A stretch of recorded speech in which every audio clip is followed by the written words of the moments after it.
Global swimming pool and park Mansehra کے مالک سابق تحصیل ناظم مانسیرا عمر فاروق تنولی اور ان کے چھوٹے بھائی نے اسلام آباد ہائی کورٹ سے چند روز کے لیے عبوری سفری ضمانت حاصل کر لی۔ باخبر ذرائع کے مطابق پولیس کی جانب سے درج مقدمے کے سلسلہ میں عدالت سے ریلیف حاصل کرنے کے بعد سابق تحصیل ناظم عمر فاروق تنولی اور احمد تنولی نے قانونی کارروائی کے لیے وقت حاصل کر لیا ہے، جبکہ اس کیس میں علی نامی ایک شخص کو عدالت میں پیش کیا گیا،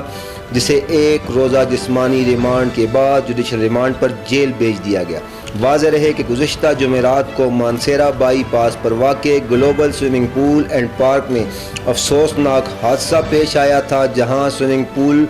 عملہ کی غفلت سے اپر چنئی کا رہائشی 10 سالہ جلال ولد وحید نہاتے ہوئے پانی میں ڈوب گیا تھا۔ بچے کو فوری طور پر پانی سے نکال کر اسپتال منتقل کیا گیا، تاہم وہ جاں بر نہ ہو سکا۔ واقعے کے بعد پولیس نے قانونی کارروائی کرتے ہوئے مقدمہ درج کیا اور مختلف پہلوؤں سے تحقیقات کا آغاز کر دیا۔ ذرائع کے مطابق تفتیش میں سوئمنگ پول اینڈ پارک میں حفاظتی انتظامات، لائف